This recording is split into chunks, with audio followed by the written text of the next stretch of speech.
আল্লাহ নবী বলতেন, ফাতেমা, নবীর মেয়ে হওয়ার কারণে তুমি জান্নাতি, এইটা কখনোই চিন্তা করবা না। জান্নাতে যদি যাবার চাও তাহলে জান্নাতের আমল করে তোমাকে জান্নাতে যেতে হবে। সঙ্গে সঙ্গে ফাতেমা বলে, বাবা তাহলে কি আমল করলে জান্নাতে যাওয়া যাবে? আল্লাহ রাসূল বললেন, বেশি আমল করা লাগবে না, মাত্র 4টা আমল করবা। 1 নম্বর আমল হলো নামাজ, 5 ওয়াক্ত নামাজ। পুরুষেরা মসজিদে জামাতে নামাজ পড়ে, আর ওয়াক্তের মধ্যেই মেয়েরা বাড়িতে নামাজ পড়বে। আল্লাহর নবীর হাদিসের ব্যাখ্যায় বলা হয়েছে, পুরুষেরা মসজিদে নামাজ পড়ে যেমন সওয়াব পাবে, নারীরা বাড়িতে নামাজ পড়লে তেমন সওয়াব আল্লাহ তাকে দিয়ে দিবে। এখন বাংলাদেশে কিছু ফেতনাবাজ নারীদেরকেও মসজিদে নিয়ে আসবার চাই, যেরকম আছে না নাই, শায়েক নামের শায়েক, দেখবেন ইউটিউবে সার্চ দিলে শায়েক বাড়ায়, অনেকগুলো শায়েক বাড়ায়। এই শায়েকেরা এখন নারীগুলো নিয়ে ঈদের মাঠে পর্যন্ত জামাতের ব্যবস্থা করতেছে, একদিকে পুরুষ একদিকে নারী, নারীরাও মসজিদে নামাজ পড়তে পারবে এরকম ফতুয়া দিচ্ছে। হ্যাঁ, নারীরাও মসজিদে নামাজ পড়েছে আল্লাহর নবীর সময় নারীরাও নামাজ পড়ছে। তখন মুসলমানের চরিত্র এত ভালো ছিল, একমাত্র আল্লাহ ছাড়া অন্য কারো দিকে নজরই যাইতো না। সুবহানাল্লাহ কন্যা কেন? আবু বকর রাদিয়াল্লাহর সময় কিন্তু মেয়েরা জামাতে নামাজ পড়ছে। দেখবেন মসজিদের কাতারের ব্যাপারে বলা হয়েছে, প্রথম কাতারে থাকবে পুরুষ মানুষ, বয়স্ক পুরুষ, বয়োজ্যেষ্ঠ পুরুষেরা থাকবে প্রথম কাতারে, দ্বিতীয় কাতারে থাকবে যুবকেরা, দ্বিতীয় কাতারে কে থাকবে? যুবকেরা। আবার বলছে প্রথম কাতারে আলেম ওলামারা থাকবে, বয়স্ক লোকেরা থাকবে, দ্বিতীয় কাতারে যুবকেরা থাকবে, তৃতীয় কাতারে ছোট ছোট বাচ্চারা দাঁড়াবে, চতুর্থ কাতারে হিজড়ারা থাকবে, হিজড়া ধরে কোন কি থাকবে, আর পঞ্চম কাতারে শেষ কাতারে মেয়েরা থাকবে। তাহলে এরকম কাতারের কথা যখন বলা হয়েছে, তাহলে মেয়েরাও নামাজ পড়িছে, ঠিক কিনা বলেন? যদি নামাজ না পড়তো তাহলে পঞ্চম কাতারের কথা কেন বললেন? কিন্তু হযরত ওমর ফারুকের সময় অর্ধ পৃথিবী যখন তিনি শাসন শুরু করলেন, ওই সময় চিন্তা করলেন, মেয়েরা যদি মসজিদে নামাজ পড়তে আসে, জামাতে নামাজ পড়া ওয়াজিব, আর পর্দা মানা হলো ফরজ। জামাতে নামাজ পড়া কি ওয়াজিব, আর পর্দা মানা কি? এখন ওয়াজিব আদায় করতে এসে ফরজ যদি তরক হয়ে যায়, পর্দার যদি খেলাফ হয়, তিনি বড় ভয় করলেন এবং তিনি ঘোষণা করলেন, মেয়েরা বাড়িতে নামাজ পড়লেই জামাতের সওয়াব পাবে। সমস্ত মেয়েরা কথাটা মানল, কিন্তু ওমর ফারুকের বিবি কথাটা অ্যালাউ করলো না। আমি যত বড়ই বক্তা হই, আপনার বউ, আপনারা হয়তো আমার কথা অ্যালাউ করবেন, মানবেন, কিন্তু আমার বউ কিন্তু সহজে মানবে না। এই কিসের হুজুর, ঠিক না? এখন বউ বললো, না, আবু বকর রাদিয়াল্লাহর সময়, আল্লাহ নবীর সময় আমরা জামাতে নামাজ পড়ছি, আর আপনি এসে নিষেধ করতেছেন। আল্লাহ রাসূল বলেছেন, আমার পরে কেউ যদি নবী হতো, আল্লাহ ওমরকে নবী বানায় দিত। জোরে কোন সুবহানাল্লাহ।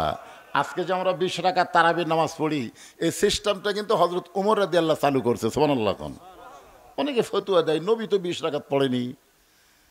আরে নবীর সময় তারাবি ছিল, কিন্তু তারাবির জামাত ছিল না। তারাবির জামাতের প্রচলন হযরত ওমর ফারুকের সময়। সুবহানাল্লাহ না কেন? তো এটা কি বেদাত? আপনাদের কি মনে হয়? ওমর ফারুক সম্পর্কে রাসূল কি বলেছেন? যে ওমরের শানে কোরআনের 21টা আয়াত অথবা 23টা আয়াত ওমরের শানে আল্লাহ তাআলা নাজিল করেছে। জোরে কোন সুবহানাল্লাহ। তো বউ বলতেছেন, আমি জামাতে নামাজ পড়বই। ওমর ফারুক বললেন, সবাই মানবে, বউটা মানবে না, কেমন হলো? তো এশার নামাজের একটু আগেই হযরত ওমর বাড়ি থেকে বের হয়ে গেছে, একটা গাছের আড়ালে লুকিয়ে আছে। ইতিমধ্যে হয়তো ওমর ফারুকের বউ বোরকা টোরকা পরে মসজিদে জামাত পড়তে যাচ্ছেন। কি পড়তে যাচ্ছেন? জামাতে নামাজ পড়তে যাচ্ছেন। ওমর ফারুক একটু অন্ধকার হয়েছে, তো এশার নামাজ, দৌড়ে এসে বউকে চাপে ধরে ছেড়ে দিছে, ছেড়ে দিয়ে চলে গেছে। বউ আর মসজিদে যায়নি, বাড়িতে এসে ওমর ফারুক নামাজ শেষ করে এসে বললেন, কে গো, জামাতে যাওনি? কয়, না যাওয়াই ভালো। না যাওয়াই ভালো? কি না, কিছু না, না যাওয়াই ভালো। চাপা খাসে ওটার কর ভাড়া, চাপাটা দিছে কে? স্বামী বউরে চাপা দিছে। সুবহানাল্লাহ। হ্যাঁ, একটু মনোযোগ দিয়ে শুনবেন। আমি মা বোনদের জন্যে এই জামাতে নামাজকে নিরুৎসাহিত করলাম। বরং নামাজের কথা গুরুত্ব দিলাম। নামাজ হলো 1 নম্বর ইবাদত মেয়েদের জন্য, আমাদের জন্য তো 1 নম্বরই, কিন্তু মেয়েদের যে 4টা আমল, আমাকে কি 4 আমল, আমাকে বহু আমল। কি আমল করা লাগবে ইন্নালিল্লাহ দিয়ে আজকে আমি আপনাদের সামনে আলোচনা করব। মেয়েদের 2 নম্বর আমল হলো রমজান মাসে রোজা, রমজান মাসে রোজা রাখতে হবে। 3 নম্বর আমল হলো স্বামীর কথা মতো চলা লাগবে, স্বামীর কথা মতো চলতে হবে, স্বামীর মনে কষ্ট দেওয়া যাবে না। আল্লাহ রাসূল ফাতেমার ঘরে আসলেন, ফাতেমা মাথা নিচু করে মুখটা কালো করে দাঁড়িয়ে আছে। রাসূল বলেন, ফাতেমা মনে হয় তোমার কষ্ট কিছু বলতে চাও। ফাতেমা বলে, বাবা বলে কোনো লাভ নাই, মদিনার কত ধনী ধনী যুবক আমাকে বিয়ে করতে চাইছিল, কিন্তু আপনি তাদের সঙ্গে বিয়ে না দিয়া এমন একটা গরিবের সঙ্গে আমার বিয়ে দিলেন, যার সঙ্গে সংসার করে আমার জীবনে কোনো শান্তি নাই। সঙ্গে সঙ্গে রাসূল বললেন, ফাতেমা আমি তোমাকে আলীর সঙ্গে বিয়ে দেই নাই, বরং আল্লাহ তাআলা হুকুম করেছে, ও ফাতেমা আল্লাহ ছাড়া কাউকে যদি সেজদা করার হুকুম থাকে তাহলে আমি তোমাকে হুকুম করতাম আলীর পায়ে সেজদা করো। এ কথার দ্বারা নবী ফাতেমাকে বুঝাই দিলেন, মেয়ে মানুষের কাছে আল্লাহর পরে সেই মানুষটা সবচাইতে দামি, ওই মানুষটি হইলেন তার স্বামী। এই জন্য স্বামীর কথা মতো চলা লাগবে। 4 নম্বর যে কথাটা সেটা হলো পর্দা। পর্দা, এই পর্দা মোতাবেক যদি মেয়েরা চলে আর কোনো আমলের দরকার, জোরে কোন দরকার, হজের কথা নাই, জাকাতের কথা নাই, এগুলো কোনো কথাই নেই। 4 আমলে 8 জান্নাত। আলহামদুলিল্লাহ, যে বান্দির আমরা জানাজা করলাম উনি যদি 4টে আমল পাকাপোক্তভাবে করে যায় ইনশাল্লাহ তার জান্নাতের ব্যাপারে কোনো সন্দেহ নাই। আল্লাহ কবুল করুক, জোরে কোন আমিন। আগামী জুমার দিনে মসজিদ যখন আজান হবে, আজান দেওয়ার সঙ্গে সঙ্গে যেই মুসল্লি মসজিদে পা দিবে তাকে জিজ্ঞাসা করলেই জানতে পারবে এত বড় জান্নাত আমার বান্দারা কেমনে দেখবে। এ কথার দ্বারা আল্লাহ বান্দার দাম কমালো না বাড়ালো?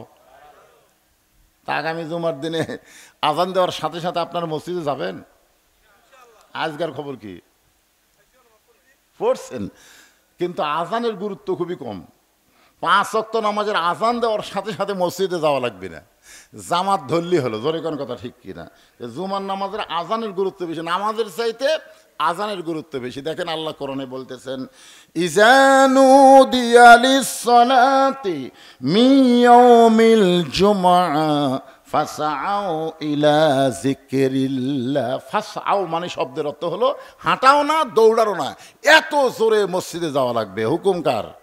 আরো জোরে বলেন, হুকুম আল্লাহর। আমি যে কথা বলতেছিলাম যে এই যে সুবহানাল্লাহ আলহামদুলিল্লাহ এগুলো আল্লাহর তসবিহ, আল্লাহর প্রশংসা আমাদের করতে কোনো আপত্তি নেই। তাহলে আমরা প্রশংসা করলাম কার? এখন যদি প্রশ্ন করা হয় আমরা কেন করব, আল্লাহর প্রশংসা করার বহু কারণ, তার মধ্যে আমি প্রধানত 3টা কারণ খুঁজে পেয়েছি। প্রধানত কারণ 3টা, সে 3টা বলতেছি। 1 নম্বর কারণ হলো আল্লাহ বলিদা ঘাটির মধ্যে আমাদেরকে মুসলমানের ঘরে কবুল করেছে। জোরে কোন সুবহানাল্লাহ। হরিণা, বলিদা ঘাটি এগুলোর নাম কিন্তু মুসলমান নাম না, জায়গার নাম হলো হিন্দু নাম। জোরে কোন কি নাম?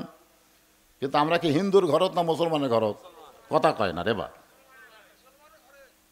আজকে কি সিস্টেম হলো দেখছেন, কি সুন্দর আমরা জানাজা করলাম, আর হিন্দুর হলেই শ্মশানত লিয়া যায় লাগারে দে মুখত আগুন দে না, কি কোন জান একটা মানুষকে পুড়িয়া সারখার করে দেয়, ছাই করে দেয়। এটা করতেই কেমন লাগে, দেখতেও কেমন লাগে। আর আমাদের মুসলমানের সিস্টেমটা কত সুন্দর। জোরে কর সুবহানাল্লাহ। কি খুশি হবে যার, যদি হিন্দুর ঘরে জন্ম নিতেন তাহলে কি করতে? একটু মনোযোগ দিয়ে শুনবেন যে আল্লাহ হিন্দু বৌদ্ধ খ্রিস্টানদের ঘরে না পাঠায় মুসলমানের ঘরে আমাদের কবুল করলেন, এই জন্য আল্লাহর শুকরিয়া কম না বেশি? আল্লাহ রে আল্লাহ, আমরা সবাই জন্মগত মুসলমান, মুসলমানের ঘরে জন্ম লিছি বারে। জন্মগত যারা মুসলমান তাদের কোনো টেনশন নাই, কিন্তু অন্য ধর্মে জন্ম লিয়া মুসলমান হয়ে মরা খুবই কঠিন। যার প্রমাণ হলো নবীর চাচা আবু তালেব। আপনারা বলেন তো, যিনি নবীকে বাবার দয়া দিয়ে লালন পালন করছে তার নাম কি? আবু তালেব। আবু তালেব কাফের না মুসলমান? আচ্ছা, কাফেরের নাম মুসলমান রাখা যাবে? যাবে? আবু লাহাবের নাম কেউ আপনার খুঁজে পাবেন আপনাদের গোটা এলাকায়? আবু লাহাব নামে কোনো ব্যক্তি আছে? আবু লাহাবও নবীর চাচা, আবার আবু তালেবও নবীর চাচা। আবু লাহাবও কাফের, আবু তালেবও কাফের। তা আবু তালেব নাম বহু আছে, আছে না নাই? জোরে কান আছে না নাই? আপনাকে এলাকাতে দেখবেন আবু তালেব আছে, আছে না নাই? এটা আবু লাহাব, আবু জেহেল নাই। আবু জেহেলও কাফের, আবু লাহাবও কাফের, আবু তালেবও কাফের। কিন্তু ওই দুই কাফের নাম খুঁজে পাওয়া যায় না। আরে আবু তালেব কাফের নাম মাঝে মধ্যে আছে, ব্যাপার কি? কারণ হলো আল্লাহ নবী বলেছেন, মায়ের পেট থেকে আমি এতিম হয়েছি, কিন্তু দুনিয়াতে আসার পরে আমি এতিম ছিলাম না। আমার চাচা আবু তালেব আমাকে এমনভাবে লালন পালন করেছে, আমার যে বাবা নাই এটা কোনোদিন আমি বুঝতে পারিনি। সুবহানাল্লাহ খান। সে আবু তালেব মৃত্যুর বিছানায় যখন শুয়ে গেছে, আল্লাহ নবী বলতেছে, চাচা আমাকে এত দরদ করে আপনি লালন পালন করলেন, আপনি জাহান্নামের আগুনে পড়েন এটা আমি চাই না, বরং শুধু একটা বার আপনি বলেন লা ইলাহা ইল্লাল্লাহ মুহাম্মাদুর রাসূলুল্লাহ, আমি নবী ওয়াদা করতেছি আপনার হাত ধরে জান্নাতে পৌঁছায়া দিব। আবু তালেব বললেন, বাজান মোরে যখন যাচ্ছি বাপ দাদার ধর্ম ছাড়বো না। এখান থেকে প্রমাণ হলো অন্য ধর্মে জন্ম নিয়ে মুসলমান হয়ে মরা কঠিন, আর মুসলমানের মধ্যে জন্ম নিয়ে মুসলমান হয়ে তার জন্য মরা সহজ। এই যে আল্লাহ আমাদের জন্য সহজ বিধান রাখলেন, খুশি না বেজার? এই জন্য জবান খুলে সমস্বরে সকলে আল্লাহর প্রশংসা করছি, আলহামদুলিল্লাহ। আল্লাহর প্রশংসা করার 2 নম্বর কারণ হলো আমাদের কপাল এত ভালো। আমি মাঝে মধ্যে ড্রেসিং টেবিলের সামনে গিয়ে আমার চেহারা দেখে কপাল এরকম হাত দিয়ে চুমা খাই। এইটা আমার একটা ছোট মেয়ে দেখছে, দেখো আর মাকে বলতেছে, আব্বা মনে হয় পাগল হয়ে গেছে, নিজের কপালে হাত দেওয়ার চুমা খায়। আমার বউ বলে, কে গো এই ব্যারাম কবে থেকে ধরলো, নিজের কপালে হাত দিয়ে চুমা খান? তার মানে বলে চুমা খাওয়ার কারণ হলো আমার মতন কপাল ভালো কে আছে? বলে আপনার কপাল ভালো কেমনে? আমি বললাম বিশ্বনবীর উম্মত হওয়ার কারণে। বিশ্বনবীর উম্মত হওয়ার কারণে আমার কপাল এত ভালো, হাসরের ময়দানে সবাই যখন টেনশন করবে আর আমাদের নবী আমাদেরকে জান্নাতে নিয়ে যাওয়ার চিন্তায় ব্যস্ত থাকবে। জোরে বলেন সুবহানাল্লাহ। এমন একজন নবী পাইছি যেই নবী জান্নাতে যাওয়ার জন্য চিন্তা করবে না, জান্নাতে আমাদেরকে নিয়ে নেওয়ার জন্য চিন্তা করবে। একেবারে খুশি না বেজার বাড়া? তো সুবহানাল্লাহ আসতে কোন খেন? আছেন আমার মুক্তার, আছেন আমার বারিস্টার, শেষ বিচারের হাইকোর্টেতে তিনি আমায় করবেন পার, আমি পাপী রাসূল জাবিন্দার। আল্লাহ রাসূল বলেছেন, আমার একটা উম্মত, একজন, সব না, আমার একটা উম্মত যতক্ষণ জান্নাতের বাহিরে থাকবে, আমি রাসূল ততক্ষণ জান্নাতের মধ্যে ঢুকবো না। খুশি না বেজার? তাহলে এমন নবীর উম্মত হওয়ার কারণে আমরা শুকরিয়া আদায় করব কার? আর 3 নম্বর যে কোরআন থেকে আপনারা আলোচনা শুনবেন, আজকের সাবজেক্ট হলো ইন্না লিল্লাহি ওয়া ইন্না ইলাইহি রাজিউন। এই মেয়েটা মরার খবর শুনে আপনারা প্রথম কি কইছেন? একেবারে আপনার কননি? আমি এখানে এসে যখনই শুনলাম যে সভাপতি সাহেবের স্ত্রী মারা গেছে, আমি সঙ্গে সঙ্গে বললাম ইন্না লিল্লাহ ইন্না লিল্লাহ। কিন্তু আমি যে কেন কইলাম, আমি তো নিজেই চিন্তা পড়ে গেলাম। আসলে কি মানুষ মরার পরে ইন্না লিল্লাহ বলা লাগবে? এইরকম কি কোনো বিধান আছে? না না না, এইরকম কি কোনো বিধান আছে যে আমার এক বাচ্চা বললো যে দুঃসংবাদ শুনলে ইন্না লিল্লাহ পড়া লাগে? দুঃসংবাদ তো মানুষ মরা কি সুসংবাদ না দুঃসংবাদ? হ্যাঁ, দুঃসংবাদ। আসলে একটা গান গাই, দেখেন তো কি কিছু বুঝার পারেন নাকি? কোন বনেরই পাখি তুমি আইলা রে কোন বনে, আবার কোন বনেতে যাইতে হবে পড়ছে নাকি মনে। মিন শারিল ওয়াসওয়াসিল খান্নাস, ভিতরে শয়তান বলে সব বাড়ি যাই, যাই। আপনি যখন বাড়ির দিকে যাবেন, দুই কান্তে দুই ফেরেশতা বলবে, কে রে পাগলা, হ্যাঁ কত সুন্দর কথা কোরআন থেকে বক্তারা বলতিছে, আর ওইটা না শুনে তুই যে বাড়ির যাচ্ছি, ওই বাড়িতে কি তুই থাকতে পারবি? তুই তো প্রত্যেকটা ধাপে ধাপে তোর হায়াতকে অতিক্রম করে তুই মৃত্যুর দিকে হাঁটতেছিস। জোরে কোন কথা ঠিক কিনা? আমি আপনি যেথাই যাই না কেন, আমার হায়াত কি কমতিছে না বাড়তিছে? ছোটবেলা একটা গান শুনতাম, এখন তো সেরকম গান হয় না। সবাই বলে বয়স বাড়ে, আমি বলি কমে রে। আপনার বলেন তো, আমার বয়স বাড়তিছে না কমতিছে? মানে যে বয়স নিয়ে আমি দুনিয়াতে আইছি, আজকে একদিন আমার সেখান থেকে কমে গেল, আজকে রাত আমার হায়াত থেকে কমে গেল। প্রত্যেকটা পরতে পরতে আমাদের হায়াত কমতেছে, আমরা মৃত্যুর দিকে অগ্রসর হচ্ছি। এখন মানুষ মরাটা দুঃসংবাদ না সুসংবাদ, মুসলমান হিসাবে আমাদের জানার দরকার আছে না নাই? আল্লাহ কিন্তু কোরআনে বললেন, ইজা মানে যখন আসাবাতহুম মুসিবা, তোমাদের উপরে বিপদ আপদ মুসিবত আসবে, ক্বালু তখন তোমরা বলবে, ইন্না লিল্লাহি ওয়া ইন্না ইলাইহি রাজিউন। বিপদ আপদ মুসিবত আসলে যে আয়াত পড়ার হুকুম আল্লাহ করেছেন, আর মরে যাওয়ার পর আমরা কেন এইটা পড়ি? আমি বহু আলেমকে বলছি, এমনকি আমার যিনি ওস্তাদ শেরপুর আলিয়া মাদ্রাসার প্রিন্সিপাল, ওনাকেই বলেছিলাম, হুজুর এই যে মানুষ মরে গেলে আমরা যে ইন্না লিল্লাহ কই, এটা কোরআন হাদিসের কোন জায়গাতে আছে যে বলা লাগবে? তো আমার ওস্তাদ বলতেছে, একদিন পর তোর এই প্রশ্ন কেন? আমরা হইয়াহিনী পড়ে আসতেছি, সবাই পড়ে, আমরাও পড়ি, এইরকম কথা বললে তো হবে না। আমরা আগে থেকে শবে বরাত পালন করে আসতেছি, এখন আসে বলতে শবে বরাতের রাত যে জাগবে, ব্যবসাখানার কাটানোর চাইতেও খারাপ, ব্যবসাখানা থাকলেও নাকি আর চাইতে ভালো। এখন এসে কথা কন না কেন?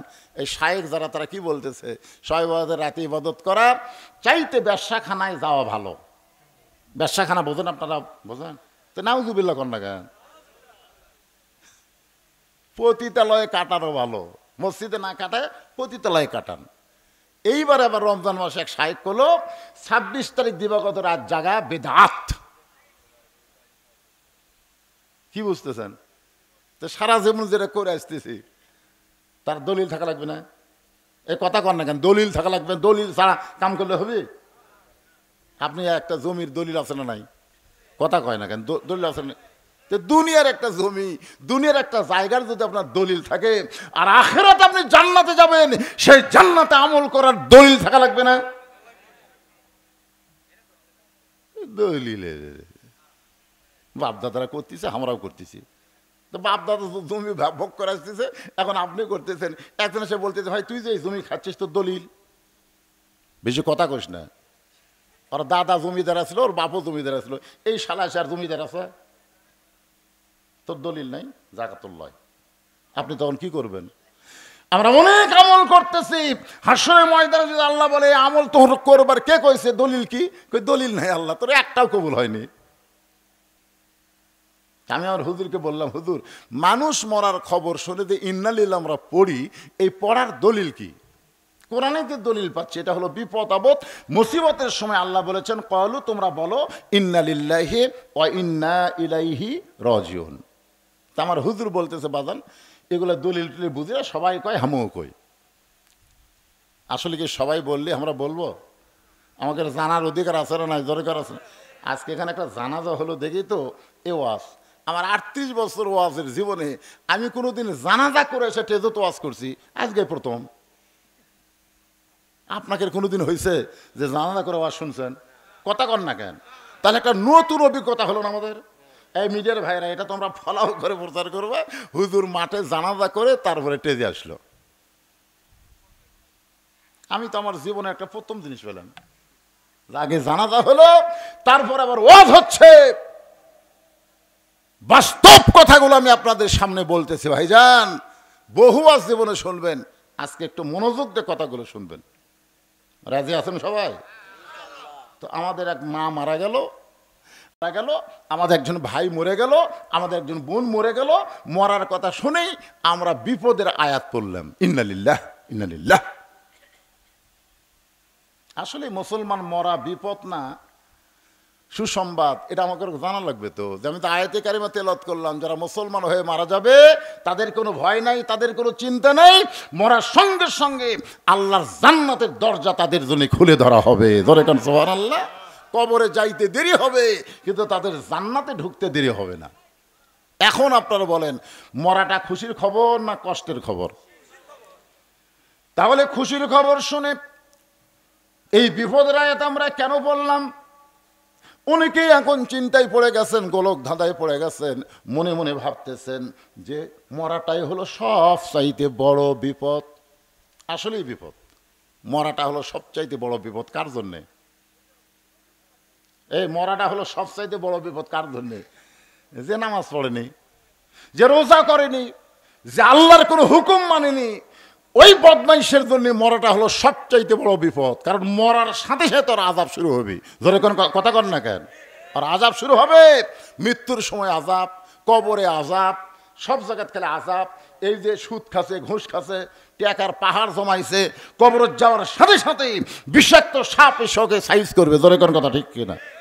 একটা গান আছে, ছোটবেলায় শুনছি, যদি ফুলগুলো হয় অভিমানে ঝরে যায়, আমি মালা গেথে বলো কারে পরাবো, সে যে কেন এলো না, কিছু ভালো লাগে না, কবরে আসুক তারে আমি মজা দেখাবো। কি কবরে মজা আছে না নাই? কার জন্যে?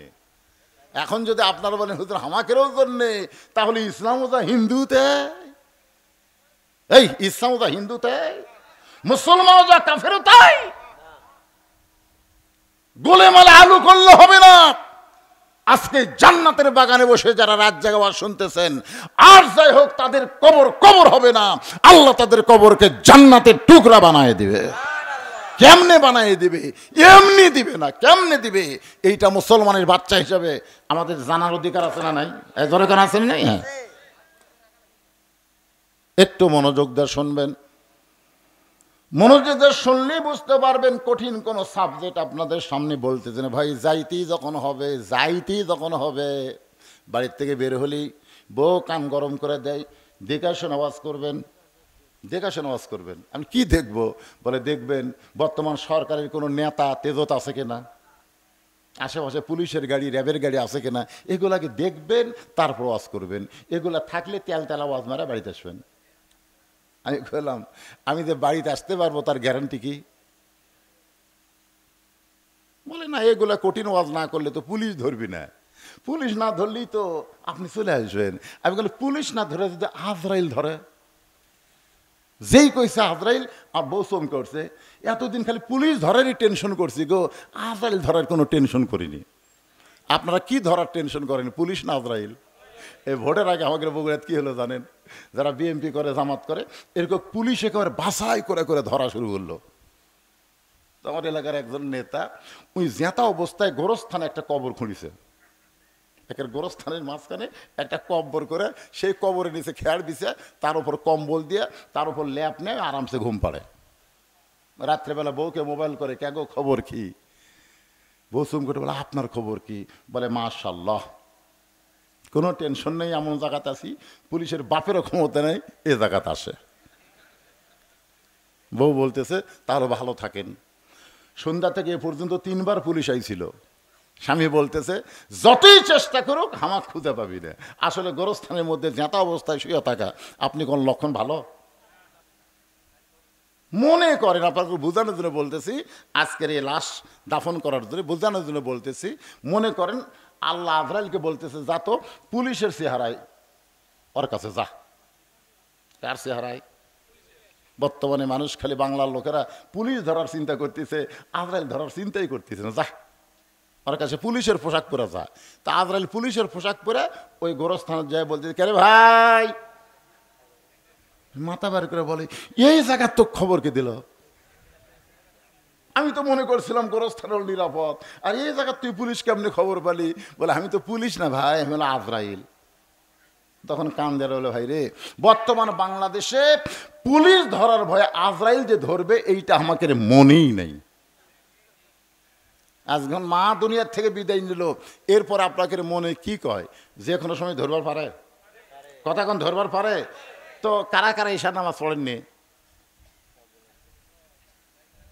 জানা না, যারা বলতেছেন যে কোনো সময় ধরবার পারে, এই কথা বলার পরে যদি এশার নামাজ না পড়েন তাহলে আপনি মনে হয় খুব জাননেওয়ালা আছেন যে ফজর পর্যন্ত আমি বাঁচবো। ফজর পর্যন্ত বাঁচার কোনো গ্যারান্টি আছে? তাহলে এশার নামাজও পড়লেন না, ফজর আগেও মরে গেলেন, তখন আমরা হুজুরা জানাজা দিয়ে দোয়া করতেছি, আল্লাহ আল্লাহ কয় তোর চোখের পানি সাগর বানা, আমার রহমতের দরিয়ায় জোশ মারবে না। কারণ লা সালাত আলা ঈমানা, যার নামাজ নাই তার ঈমান নাই। যে ব্যক্তি নামাজ বাদ দিয়ে কবর আইছে ওই বেঈমান হয়ে গোরস্থানে আইছে। ধরে কোন কথা ঠিক কিনা? ওর জন্য কান্দা জানাজা দিয়ে কোনো লাভ হবে না। ওই যে এশার নামাজ পড়ে ফজর আগে মারা যাইতো, ওর জানাজা না থাকলেও ওর নামাজ আদায়ের কারণে আমি আল্লাহর জান্নাত দিয়ে দিতাম। নাম দিয়েছেন গোরস্থান এবং মসজিদ। এখন বলেন গোরস্থানের সাথে মসজিদের সম্পর্ক আছে না নাই? যেরকম আছে না নাই? কি সম্পর্ক? মসজিদের এশার নামাজ আদায় হবে, যে কোনো সময় আমাদের মৃত্যু হবে। এই মৃত্যুটা যদি মুসলমান হয়ে মরতে চায় একটু মনোযোগ দিবেন। মৃত্যু কিন্তু কঠিন বিষয় না। মরার খবর শুনলেই আমরা ইন্না লিল্লাহ পড়ি। আসলে মৃত্যুটা যদি মুসলমানের মৃত্যু হয়, ওই ব্যক্তির কবরে যাওয়ার আগে আল্লাহ তার রুহুটাকে ইল্লিন নামক জান্নাতের বাগানে রাইখা দিবে। কবরে আবার রুহুটা ফেরত দিবে। ওই রুহু তার দেহের মধ্যে ঢোকানোর পরে তাকে আবার জীবিত করা হবে। মুনকির নাকির তাকে 3টা প্রশ্ন করবে। 1 নম্বর প্রশ্ন হলো মান রব্বুকা, তোমার রবকে। যেই প্রশ্ন করবে তোমার রবকে, আপনার অনেকে বলতেছেন হুজুর প্রশ্ন করা মাত্রই উত্তর দিব আল্লাহ, প্রশ্ন করলে উত্তর দিব আল্লাহ। আপনি উত্তর দিবার পারলে উত্তর দিবেন না, উত্তর দেওয়াটা আপনার জন্য বিপদের কারণ হয়ে যাবে। কারণ যেই ব্যক্তি নামাজ নিয়ে কবরে গেছে তাকে নতুন করে রবের উত্তর দেওয়া লাগবে না। মসজিদে ঢোকার সাথে সাথেই ওই লোকটা নিয়ত করার পরেই বলেছে আলহামদুলিল্লাহি রব্বিল। রুকুতে যখন গেছে তখনই বলেছে সুবহান রাব্বিয়াল আযীম। আবার সেজদায় যখন গেল তখন বলল সুবহান রাব্বিয়াল আলা। দুনিয়ায় এতবার রব রব করে যে দুনিয়া থেকে কবরে গেছে তাকে রবের উত্তর নিজে দেওয়া লাগবে না, নামাজ তার পক্ষে উত্তর দিয়ে দিবে। আল্লাহ বলে মুনকির নাকির রে, যে নামাজ নিয়ে কবরের মধ্যে আইছে সে রবের উত্তর হয়ে গেছে। এখন আপনারা বলেন নামাজ ছাড়া কবর যাবেন? মাশাআল্লাহ, একমাত্র নামাজ, একমাত্র নামাজ। ইন্না সালাতা তানহানিল ফাহশাই ওয়াল মুনকার। একমাত্র নামাজই পারে মানুষকে যাবতীয় খারাপি থেকে বাঁচাই দিতে। আজকে আমাদের সেই নামাজের দরকার আছে না নাই? আর 2 নম্বর হলো আমার দিনুকা, তোমার দিন কি। বুখারী শরীফে একটা হাদিস পড়ি, তারপরে দিন সম্পর্কে 3টা প্রশ্নের উত্তর ইন্না লিল্লাহ বিষয় নিয়ে আলোচনা হবে। মুনকির নাকির প্রশ্ন করবে আমার নবীকা, তোমার নবীকে। তারপরে প্রশ্ন করবে আমার দিনুকা, তোমার দিন কি। এই দিন সম্পর্কে যখন প্রশ্ন করবে, আল্লাহর নবী বলেছেন মা আহাদান ইয়াদখুলুল জান্নাতা ইউহিব্বু ইয়ারজি ইলাদ দুনিয়া ওয়া লাহু মা'আল আরদি মিন শাইইন ইল্লা শাহীদুন ইয়াতামান্না আন ইয়ারজি ইলাদ দুনিয়া ফায়ুক্তাল আশারা মাররাতান লিমা ইয়ারা মিনাল কারামাতি। রাওয়াহুল বুখারী কিতাবুল মাগাজি।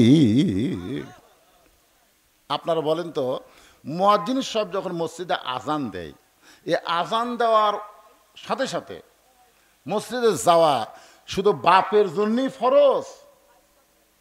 নামাজ আদায় করা খালি বাপের জন্যও ফরজ না ছেলের জন্যও? আমার দিনকে খুব খেয়াল করবেন। আপনি যে এশার নামাজ মসজিদে আদায় করলেন আলহামদুলিল্লাহ, আদায় করার পরে রাতের খাবার খাচ্ছেন না? খান কি খান না? কথা বল। আপনার জোহরের নামাজ পড়ে দুপুরের খাওয়া খাবেন, আর এশার নামাজ পড়ে রাতের খাওয়া খাবেন। এই নিয়ম করবেন। এশার নামাজ রাখবেন, রাতের খাওয়া খাবো না। জোহরের নামাজ আদায় না করলে আমি দুপুরে খাবো না। আপনার কাছে খাওয়া আগে না নামাজ আগে? এটা একটা নির্ধারিত রুটিন করে নেবেন। তা আপনি এশার নামাজ পড়ে যায় বাড়িতে খাওয়ার বিছনায় আপনি বলতেছেন বাবু, মানে আপনার ছেলেকে আদর করে আপনি ডাকেন, বাবু আসো ভাত খাই। আপনার ছেলে 22 বছরের ছেলে আপনার ডাক দেওয়ার সাথে সাথে আপনার কাছে এসে ভাত খাওয়ার বসলো। আপনার বউ আপনাকে ভাত দিচ্ছে, আপনিও ভাত খাচ্ছেন। ফেরেশতারা বলতেছে আল্লাহ, যেই বাপ একা একা মসজিদে যে নামাজ পড়লো, ওই জায়গায় ছেলেরে ডাকলো না, আর খাওয়ার সময় ছেলেকে ডাকলো, এটা কেমন বাপ? আল্লাহ বলে, ফেরেশতা, ওই ইব্রাহিম আলাইহিস সালামের বাপ আজরের চাইতেও খারাপ। আপনার বলতে ইব্রাহিম নবীর বাপ আজর ভালো না খারাপ? চড়কের উপরে যখন বসে আছে, নিচের নমরুদের আগুনের চুলা দাও দাও করে জ্বলতেছে, এমন সময় রশি ধরে টানতেছে। বাবা ছেলেকে আগুনের মধ্যে ফেলে দেওয়ার জন্য রশি ধরে টানতেছে। ইব্রাহিম আলাইহিস সালাম কাঁদতেছে। ফেরেশতা জিবরাইল বলতেছে, ওগো আল্লাহর নবী, নিচে দাও দাও করে আগুন জ্বলতেছে, এই দৃশ্য দেখার পর আপনি কাঁদতেছেন? ইব্রাহিম বলে, জিবরাইল, আমি আগুনের দিকে একবারও তাকাইনি, আমি তাকাই আছে আমার বাপের দিকে। এটা কেমন বাপ? সন্তান বিপদে পড়লে বাবা এসে সন্তানকে বাঁচায়, আর আমার এমন একটা বাবা হয়েছে যে আমাকে আগুনে ফেলে দেওয়ার জন্যে রশি ধরে টানতেছে। এটা কেমন বাপ? ফেরেশতা জিবরাইল বললেন, পৃথিবীর মধ্যে আপনি হলেন একজন খারাপ বাপ পাইছেন, আপনার মতন দুর্ভাগা সন্তান কেউ নাই। আমাদের জাতির পিতা হযরত ইব্রাহিম বললেন, আমি যখন দুর্ভাগা সন্তান, এরকম দুর্ভাগা সন্তান আদমের অনেক হবে, আমার অনেক হবে, যাদের বাবারা জাহান্নামের আগুন থেকে নিজে বাঁচতে চাবে কিন্তু তার সন্তান সন্ততিকে বাঁচানোর চেষ্টা করবে না। এর হলো ইব্রাহিম আলাইহিস সালামের বাপের চাইতেও খারাপ বাপ। নিজে নামাজ পড়ে, ছেলের নামাজের কথা কয় না। আপনারা বলেন, অমা দিনুকা, দিনকে যদি কায়েম করতে চান তাহলে 1,00,000 কায়েম হবে না, সবাইকে নিয়ে আকিমুস সালাত, আকিমুদ্দিন, নামাজ কায়েম করো, দিন কায়েম করো। সবাইকে নিয়ে যদি নামাজি হতে পারেন তাহলে 2 নম্বর 3 নম্বর উত্তর আপনার জন্য সহজ হয়ে যায় ভাইজান। একটু মনোযোগ দিয়ে শোনেন। ইন্না লিল্লাহি ওয়া ইন্না ইলাইহি রাজিউন। আমরা কখন পড়ি? ওয়াজটা আপনাকে বোঝানোর জন্য বলছি, কখন পড়ি? মানুষ মরার পরে। তার মানে বোঝা গেল মরাটাই হলো সবচাইতে বড় বিপদ। এখন আসেন, আল্লাহর একজন মস্ত বড় পয়গম্বর, নাম হলো মুসা কালিমুল্লাহ, নাম শুনছেন? উনি মাঝে মধ্যে তুর পর্বতে যাইতেন আল্লাহর সঙ্গে কথা বলার জন্যে। একদিন তুর পর্বতে গিয়ে আল্লাহকে বলতেছে, আল্লাহ, আমার যা আছে আপনার তা নাই। আল্লাহ বলে, মুসা, তোমার এমন কি আছে যেটা আমি আল্লাহর নাই? মুসা বলতেছে, আল্লাহ, আপনি সবই জানেন, সবই জানেন, তারপর আপনি কি বলতেছি আমার যা আছে আপনার তা নাই? আল্লাহ বলে, মুসা, তোমার এমন কি আছে যেটা আমি আল্লাহর নাই? মুসা বলতেছে, আল্লাহ, আমার মৃত্যু আছে কিন্তু আপনার মৃত্যু নাই। আল্লাহ বলে, ঠিকই তো তাই রে। মুসা বলতেছে, আল্লাহ, আপনি যতই চেষ্টা করেন আপনি মারতে পারবেন কিন্তু মরতে পারবেন না। মরার যে মজা আছে এটা আমি পাবো কিন্তু আপনি পাবেন না। মরার বলে আবার মজা আছে। মরার কি আছে? এটা কি আমার কথা না আল্লাহর? আল্লাহ বলেছেন, দেখেন আয়াতের শাব্দিক অর্থের দিকে খেয়াল করেন, কুল্লু নাফসিন জায়কাতুল মউত। জায়গা শব্দের অর্থ হলো স্বাদ, মজা। তরকারি স্বাদ আছে, গোস্তের স্বাদ আছে, ইলিশ মাছের স্বাদ আছে। জায়গা শব্দের অর্থ কি? স্বাদ। যেরকম কি? তাহলে মৃত্যুর একটা মজা আছে, মজা। আগুনে পুড়ে মরা, অ্যাক্সিডেন্ট হয়ে মরা, স্ট্রোক করে মরা। আপনারা বলেন তো, এমনি এমনি মরা? এমনি এমনি কেউ মরছে? এমনি এমনি না। সবাই বলবে এ এ এ এ। আদর আলাইহিস সালাম বললেন, আল্লাহ, আমি যখন সন্তানের কাছ থেকে মাকে নিয়ে আসবো, সন্তানের কাছ থেকে বাবাকে নিয়ে আসবো, আবার বাবার কাছ থেকে সন্তানকে নিয়ে আসবো, তখন আমাকে তো সেই রকম গাল দিবে। আল্লাহ বলে, তো গালানোর টাইমই পাবে না। আজকে কেউ আজরাইলের কথা কইছে? সব একই কথা বলতে, স্ট্রোক করে মরছে রে, স্ট্রোক করে মারা গেছে। আর আগে একবার স্ট্রোক করছিল হুজুর, সে এবার বাঁচছিল, কিন্তু এবার আর বাঁচল না। আসলে কি স্ট্রোক করে মারা গেছে? আমাদের বাংলাদেশে 3টা রহমান মরছে, 3টা। একটা হলো বঙ্গবন্ধু শেখ মুজিবুর রহমান, একটা হলো জিয়াউর রহমান, একটা হলো জিল্লুর রহমান। কি নাম জানেন আপনারা? 3টা রহমানের নাম জানেন? একটা হলো বঙ্গবন্ধু শেখ মুজিবুর রহমান, একটা হলো জিয়াউর, আর একটা জিল্লুর। যদি বাংলাদেশের লোকজনকে বলেন শেখ মুজিবুর রহমান মারছে, জিয়াউর রহমান মারছে, জিল্লুর রহমান মরছে, আপনারা বলেন তো মারা আর মরা এর মধ্যে তফাৎ কি? এই ভাই মরা লাগবে রে, সবাইকে মরা লাগবে, একটা হাউ করেন। মারার মরার মধ্যে তফাৎ আছে না? এ ধরে কেন আছে না? নাই, কে মারতেছে? আল্লাহ কোরআনে ডাইরেক্ট বলেছেন, খুব খেয়াল করে শুনবেন, খালাকাল মাউতা ওয়াল হায়াতা লিয়াবলুয়াকুম আইয়ুকুম আহসানু আমালান ওয়া হুয়াল আজিজুল গফুর। আল্লাহ বলে, মুসা, মৃত্যু তোমার কাছে কেমন মনে হয়? মুসা বলতেছে, আল্লাহ দুনিয়ার জীবনে যত নিয়ামত দান করেছেন তার মধ্যে উত্তম নিয়ামতের নাম হলো মৃত্যু। আল্লাহ বলে, মুসা, মানুষ দুনিয়াতে গেলে মরবার চায় না, সেই মৃত্যু তোমার কাছে উত্তম মনে হওয়ার কারণ কি? মুসা বলতেছে, আল্লাহ কারণ হলো তিনটা। জোরে বলেন, কয়টা? এক নম্বর কারণ হলো, না মরলে জান্নাতে যাওয়া যাবে না। এত সুন্দর জান্নাত আপনি বানায় রাখছেন, সে জান্নাতে যদি যাবার চাই, মরা ছাড়া জান্নাতে যাওয়ার কোনো রাস্তা। আমরা সকলে জান্নাত চাই কি চাই না ভাই? চাই না? এ রমজান মাসে কি দোয়া করছেন? আল্লাহুম্মা ইন্না নাসআলুকাল জান্নাতা ওয়া নাউযু বিকা মিনান নার। এ দোয়া পড়েন আপনারা? পড়েন নাই? আল্লাহুম্মা ইন্না নাসআলুকাল জান্নাতা ওয়া নাউযু বিকা মিনান নার। এর বাংলা অর্থ হলো, আল্লাহ তোমার কাছে আমরা জান্নাতকে কামনা করি, জাহান্নামের আগুন থেকে বাঁচতে চাই। এই দোয়াটা যখন করেছেন, তাহলে জান্নাতে সবাই যাবেন, নিয়ত আছে না নাই? এখন যদি আল্লাহ বলে, আচ্ছা ঠিক আছে, তোমাকে দোয়া কবুল করে আমি আল্লাহ তোমাকে জান্নাত দিয়ে দিলাম, যাও, তখন তো আপনারাই বলবেন, আল্লাহ জান্নাত দিলেন ঠিক, আমরা যাবো কোন দরজা দিয়ে?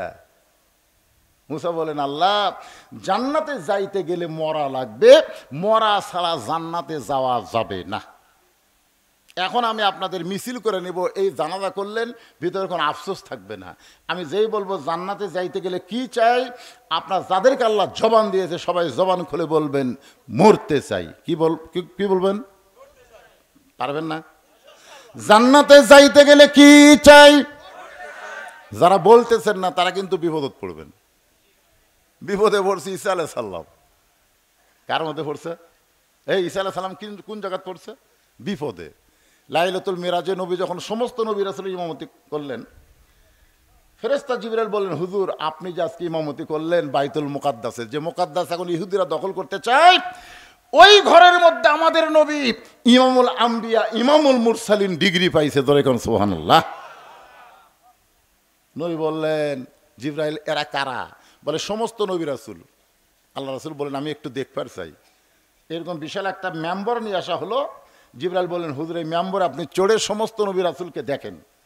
আল্লাহ রাসূল সবার দিকে তাকায় আছে, সবার চেহারা দিয়ে আলো বের হচ্ছে, আলো, কিন্তু একজন নবীর চেহারা কালো। আমাদের নবী কই, কে রে? সব নবীর চেহারায় আলো, ওটার আবার কালো কেন? নবী ডাক দিলেন, ভাই আপনার চেহারায় কোনো আলো নাই, কালো, আপনার নাম কি? বলে, আমার নাম ঈসা আলাইহিস সালাম। তাহলে সমস্ত নবীর চেহারায় আলো, আপনার চেহারা কালো, কারণ কি? ঈসা বলতেছে, সমস্ত নবী রাসূল জান্নাত থেকে আপনার পিছনে নামাজ পড়তে আইছে, কিন্তু আমি জান্নাত থেকে আসতে পারি নাই। নবী বলেন, আপনি জান্নাত থেকে কেন আসতে পারলেন না? ঈসা বলতেছে, এখন পর্যন্ত আমার মৃত্যু হয় নাই, আমি জান্নাতে কেমনে যাব? এখান থেকে প্রমাণ হলো, জান্নাতে যাইতে গেলে মরা। একেবারে এই সহজ কথাটা আপনার বলবেন না? বলবেন? তাহলে আমি যে বলবো জান্নাতে যাইতে গেলে কি চাই, সবাই জবান খুলে বলবেন, মরতে চাই। জান্নাতে যাইতে গেলে কি চাই? আল্লাহ আপনি সব দেখতেছেন। আল্লাহ কে আসতে বলে, কে জোরে বলে, যাই জোরে বলবে তার মৃত্যুটা যেন জান্নাতের জন্যই হয়। আর যারা আস্তে আস্তে ম্যান করে বলবি, ওই কবরে যে যেন পিটন খায় তারপরে জান্নাতে যায়। এইবারে দিকে তো গলা খাঁকারে দেন। জান্নাতে যাইতে গেলে কি চাই? আরো জোরে, জোরসে বলুন। যাকে আপনারা কবরে মাটি দিলেন, ওই আত্মারা শান্তি পাচ্ছে, যাক রে আমি আসছি, ওরা আসবি রে। কি শুনবার পাচ্ছে না? বুখারী শরীফের হাদিস, সেমাল মাউতা। আপনারা মনে করতেছেন খালি আমরাই শুনি? আমাদের চাইতো মৃত্যু ব্যক্তিরা ভালো শোনে। এই যে মরতে চাই মিছিল করতেছেন, আজকে গোরস্থানের রুহুগুলা সব খুশি হয়ে গেছে, যাক রে বাহ। আমরা মনে করছি আমরাই মরে দেওয়া বিপদত পড়ছি রে, ওরাও মরবার চাই, তারপরে মরাই ভালো। মরা ভালো কার জন্যে? যারা জান্নাতে যাবে। আল্লাহ বলে মুসা মৃত্যুকে মহব্বত করার, পছন্দ করার 2 নম্বর কারণ কি? এই কারণটা আপনাদের একটু গুরুত্ব দিয়ে শোনা লাগবে। মুসা বলতেছে আল্লাহ মৃত্যুকে পছন্দ করার 2 নম্বর কারণ হলো আমার মৃত্যুটা কেবলমাত্র আপনার জন্য আমি অক্ষ করেছি। মনোযোগ দিয়ে শুনছেন? আমরা মরবো কার জন্যে? জোরে কয় না, আল্লাহর জন্যে। কে বাবা মুরব্বী আই যে পেশাব লাগলো নাকি রে, উঠে হে জোরে যাচ্ছে। হ্যাঁ, আসলে অনেকের এরকম। আপনারা বলেন তো, ঘুমের মধ্যে আপনারা কেউ বিছনাত পেশাব করেন? করছেন কেউ? ছোটকালের কথা আমি বলতেছি। এখন এখন যারা এখানে বসে আছেন, ঘুমের মধ্যে কেউ বিছনায় পেশাব করছেন? কেন করেননি? ঘুম তো 5-6 ঘন্টা পারেন, তো 5-6 ঘন্টা ঘুমের মধ্যে আপনি পেশাব করলেন না বিছনায়, আর ওয়াজের মধ্যে 2 ঘন্টা বসাই আপনার ঘন ঘন পেশাব লাগে। আজকে যারা ওয়াজ শুনতে শুনতে পেশাব করে উঠবি, এরা যেন বিছনার স্বপ্নে পেশাব করে, বইয়ের হাতে তান পিটুন খায়। কি রে, সামান্য 2-1 ঘন্টা জান্নাতের বাগানে কোরআনের মহব্বতে আপনার পেশাব লাগে কেন?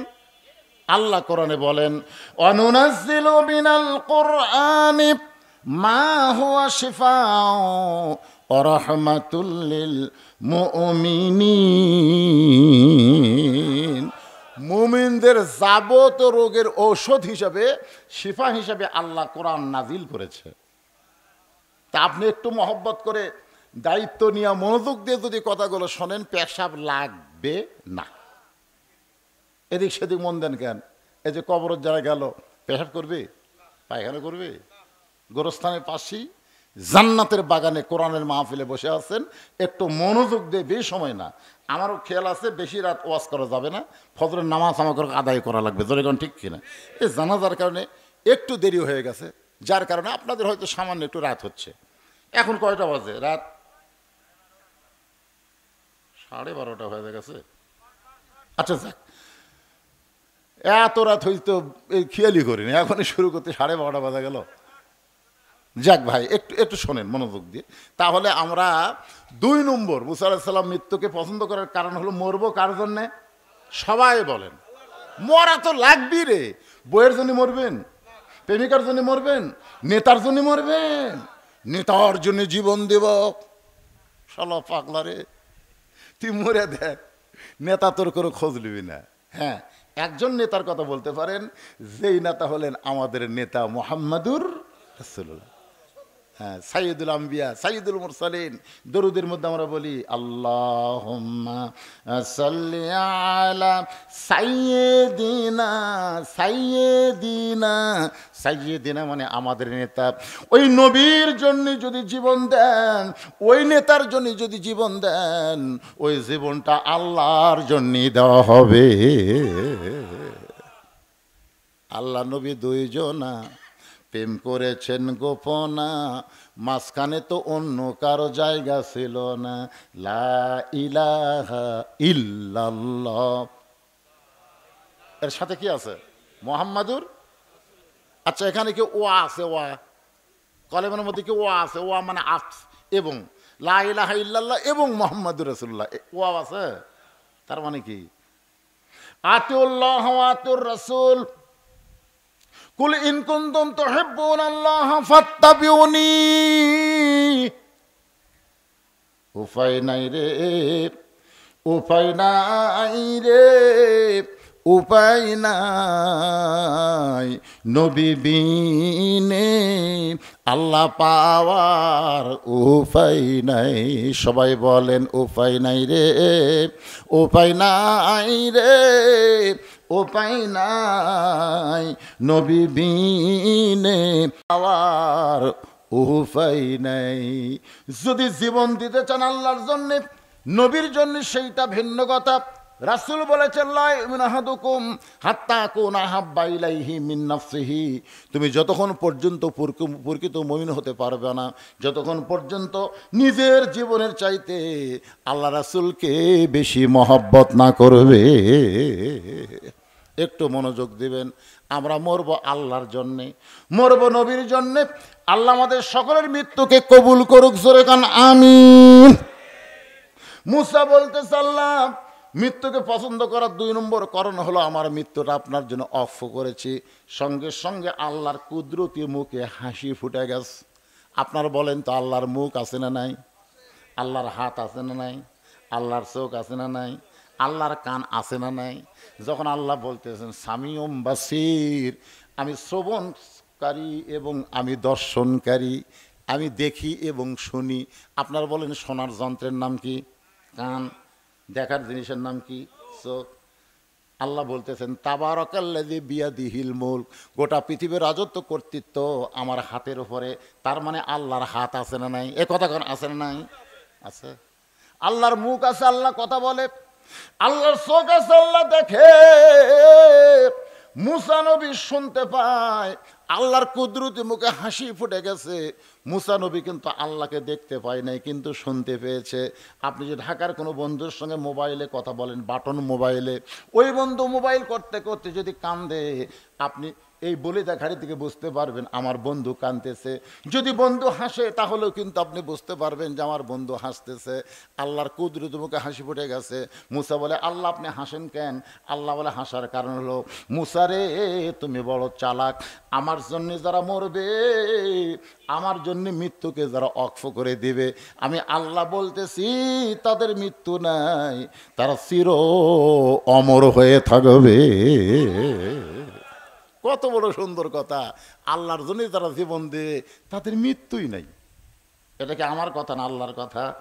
আল্লাহ কোরআনে বললেন, ওয়ালা তাকুলু লিমান ইউকতালু ফি সাবিলিল্লাহি আমওয়াতুন বাল আহইয়াউ ওয়ালাকিন লা তাশউরুন।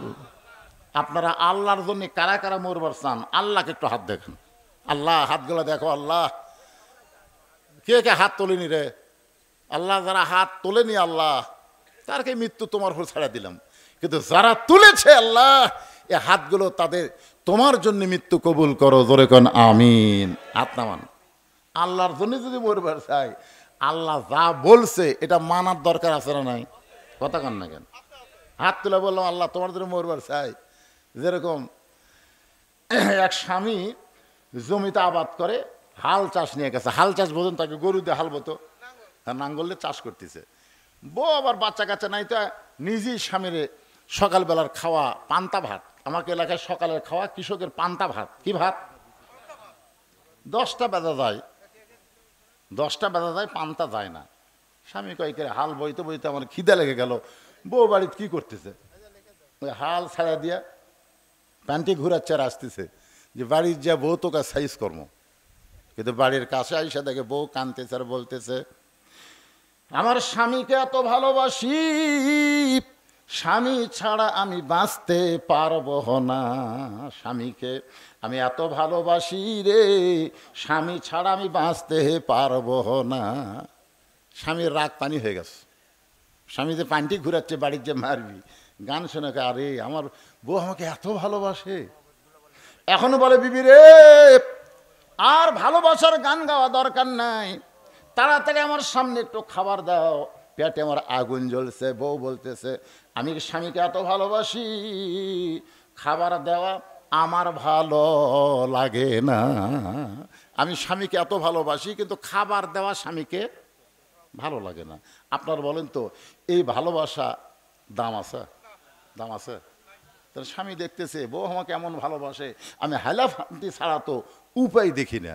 আজকে যারা আল্লাহর জন্য জীবন দেওয়ার জন্য হাত তুলেছেন, লিমা তাকুলু মালা তাফাইলু, আল্লাহ কোরআনে বলেছেন তোমার কথার সাথে আমলের যদি মিল না পাওয়া যায় তাহলে তুমি টাটকা মুনাফিক। জোরে কন কি মুনাফিক? কথা কন কি মুনাফিক? টাটকা মুনাফিক। এদেরকে কামি খালি বছরান্তর একটা করে মাহফিল করবি আর টাকা আদায় করবি। একটা করে মাহফিল করা, টাকা আদায়, এটা উদ্দেশ্য করা যাবে না।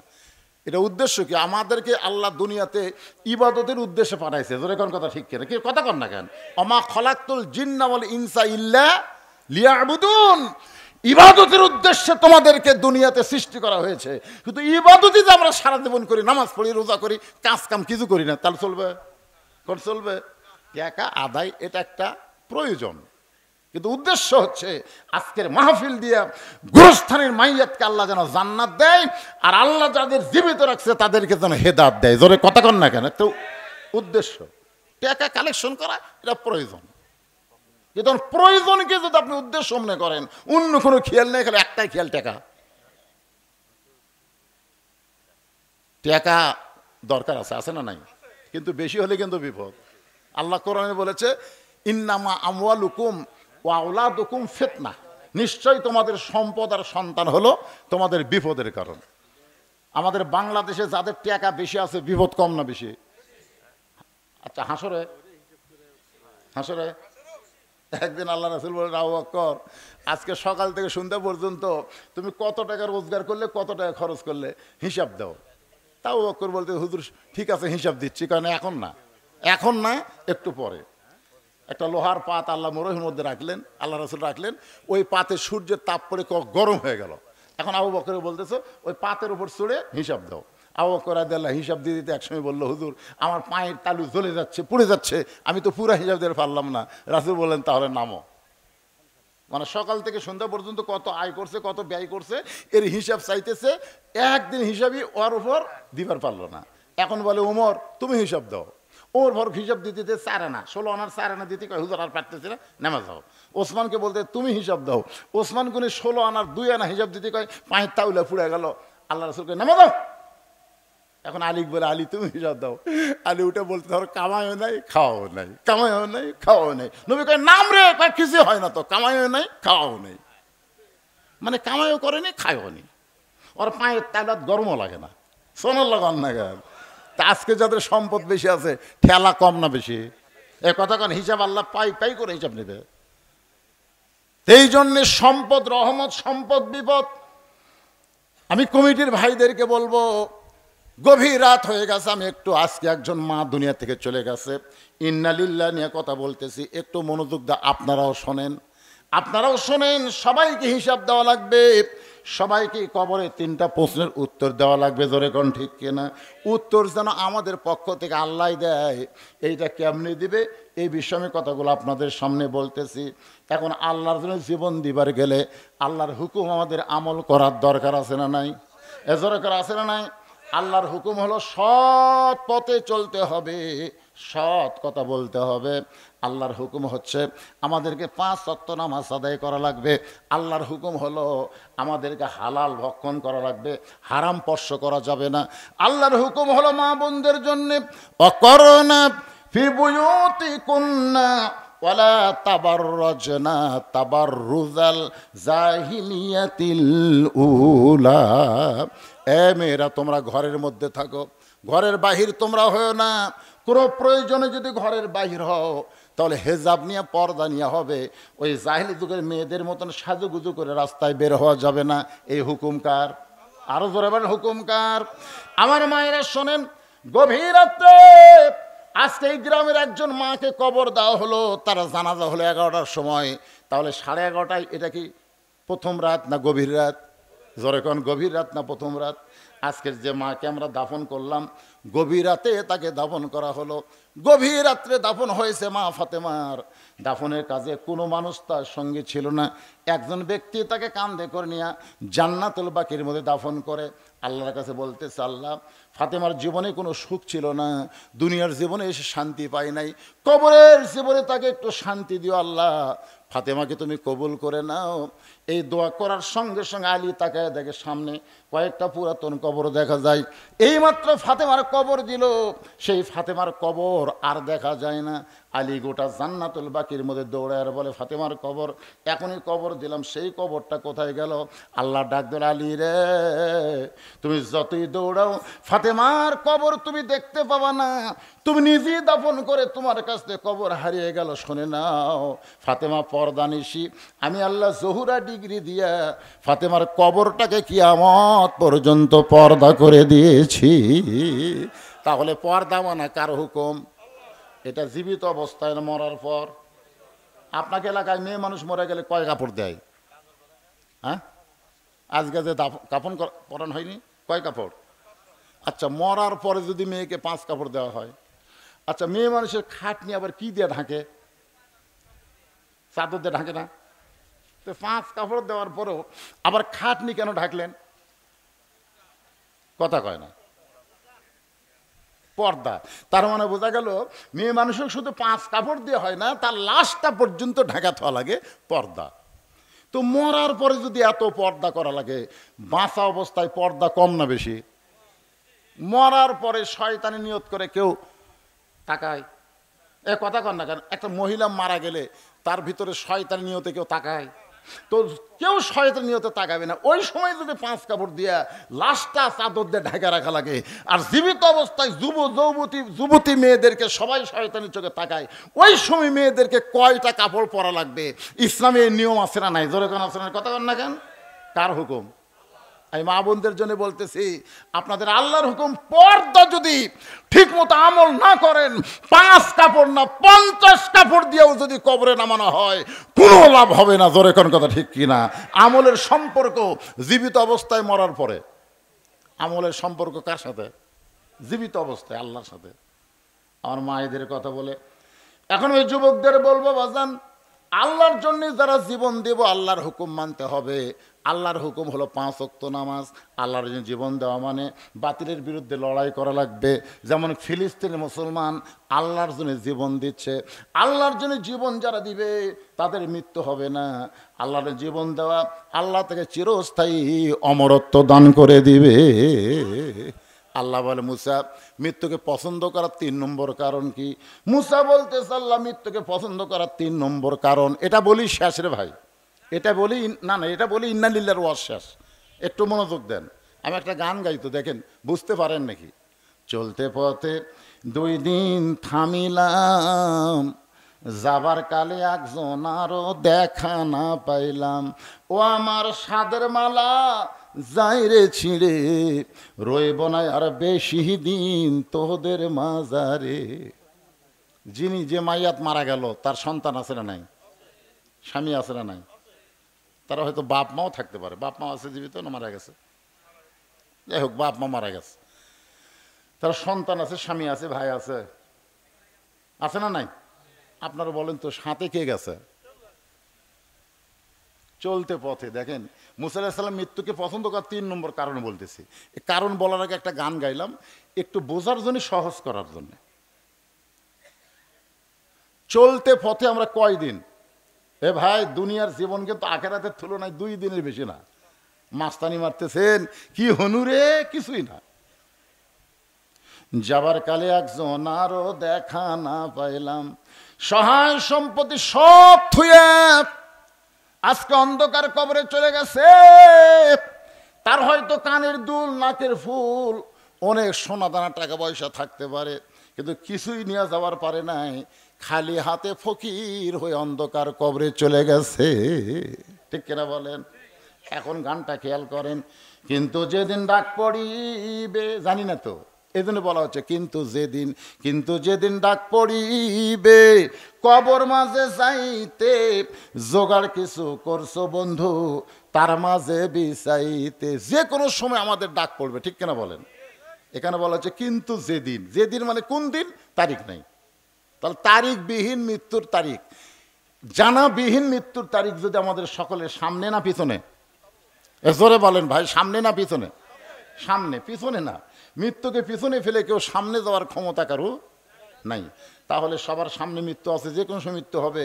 আজকে গোরস্থান এবং মসজিদ এই 2টার উন্নয়ন জন্য মাহফিল। আমি আপনাদের বলবো, এই বলিদা ঘাটির যারা আছেন তারা তো দিবেনই, আর বাহিরে যারা আছেন তাদের কাছে একটু রুমাল গামছা যাবে। আল্লাহর রাস্তায় আপনারা দান করবেন ভাই, আল্লাহর রাস্তায়। মনে করবেন এটাই আপনার কবরের একটা পাথেয় হয়ে যাবে। এইটাই আপনার কবরে নাই। এই একটা টেনশন করতে করতে আপনাকে রাত আজকে চলে গেছে। অনেক সময় এখনও যারা দান করেননি, দান করতে পারেন নাই, সময় পান না, আমি তাদেরকে বলবো, মোনাজাতের আগে যে যা পারবেন আল্লাহর রাস্তায় কবরের পাথর হিসাবে আল্লাহর রাস্তে দান করবেন, বিশ্বাস করবেন আপনার দানটাই আপনার কাজে আসবে। যেগুলো রেখে চলে গেছে আজকে যে মা কবরে, কোনো কাজে আসবে না। আর যেইটা দান করবেন ওইটাই আপনার জান্নাতের পাথেয় হবে। আসেন, আল্লাহর কোন বান্দা এই গোরস্থানের কী লাগবে, মসজিদের কী লাগবে আপনারাই ভালো জানেন। এই জন্যে জোর করে না চাইয়া খুশি মনে আল্লাহর রাস্তে, মাশাআল্লাহ কি নাম জানেন, হাফিজুর রহমান আল্লাহ প্রথম বসে সুন্দরভাবে বক্তার কথাগুলো শুনে সর্বপ্রথম 1,000 টাকা নগদে করছে দান। আল্লাহ হাফিজুরের দানকে আল্লাহ আপনি কবুল করেন। বাপ মা যদি কবরে যায় আল্লাহ দানের ওসিলাই বাপ মার কবরকে জান্নাতের টুকরা বানায় দেন। মিছে মায়ায় বন্দি থাইকা করলাম কত খেলা, পশ্চিমে তাকিয়া দেখো তোমার ডুইবা গেছে বেলা। কি নাম বাজানের? হ্যাঁ, ফরদু নাম হলো না, ফরিদুল কি ভাই, ফরিদুল ইসলাম নাকি? ফরিদুল ইসলাম আল্লাহ 500 টাকা দান করেছে। আল্লাহ দানকে কবুল করেন। আল্লাহ নেক নিয়ত নেক আশা পুরা করেন। আল্লাহুম্মা আমিন। ভাইজান যারা নগদে না পারেন বাকি ধান দেন, 1 মণ 2 মণ ধান। বিল হলো ধানের গোলা। এই মাসটা হলো বৈশাখ মাস। জমিতে ধানের অবস্থা কীরকম? কাটাকাটি শুরু হয়েছে নাকি? আপনাকে কাটাকাটি কি শুরু হয়েছে? শুরু হয়নি, হবে তো। তো এখনও কি বৈশাখ মাসে কোনো বৃষ্টি ঝড় হয়েছে? শিলা পাথর হয়েছে? আর সদকা তো তারুদ্দুল বালা, দান সদকা করলে আসমানি বালা জমিনি বালা থেকে আল্লাহ আপনাকে হেফাজত করবে। এটা আমার কথা না, কথা হলো রাসূলের। ও তাজিদু ফিল উমর, দান সদকা করার কারণে আল্লাহ তার হায়াতকে বৃদ্ধি করে দিবে। মরা তো লাগবেই, দুনিয়াতে হয়তো কিছুদিন থাকবো, সেটা সুন্দরভাবে সুস্থতার সাথে আল্লাহ নেক হায়াত দান করুক। জোরে কোন আল্লাহুম্মা আমিন। 1 মণ 2 মণ করে ধান দেন, দেন, সবাই দেন। দানের ব্যাপারে গড়িমসি করা হয় না। দান হচ্ছে জান্নাতের নিয়ামত। রাসূল বলেছেন ফকি হাবিবুল্লাহ, দানকারী আল্লাহর দোস্ত হবে। জোরে কোন সুবহানাল্লাহ। আসেন, আসেন আল্লাহর বান্দারা আসেন। বিশেষ করে মাহফিল কমিটির লোকের আপনারা আগে আসেন। আমার জামাই তো আদায় করছে, এগুলোকে আদায় শেষ সভাপতিকে।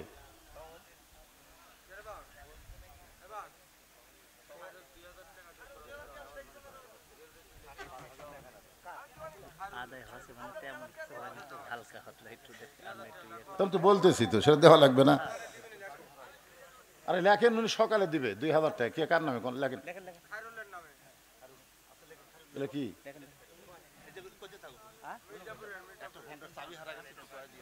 মোটর সাইকেল একটা চাবি হেরে গেছে, মোটর সাইকেল হারায়নি, খালি চাবি হারাছে। কেউ যদি চাবিটা পান দয়া করে এখানে বুঝাই দিবেন ইনশাআল্লাহ। আব্দুল হামিদ 1 মণ ধান আল্লাহ রাস্তায় দান করেছে। আল্লাহ দানকে কবুল করেন। আরিফুল ইসলাম আরিফ সাং মির্জাপুর 1000 টাকা দান করেছে। আরিফুল ইসলামের দানকে আল্লাহ আপনি কবুল করেন। ইউনুস আলী হরিণা গ্রামের 10,000 টাকা। ইউনুস আলী কে হয় আপনাকে? 10,000 টাকা দিল,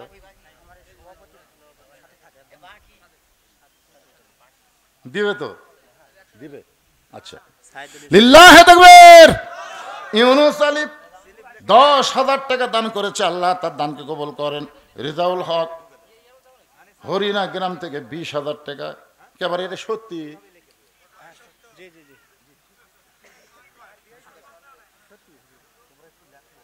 রেজাউল হক গ্রাম হরিণা 20,000 টাকা দিবি? প্রতি বছরে দেয়, মাশাআল্লাহ।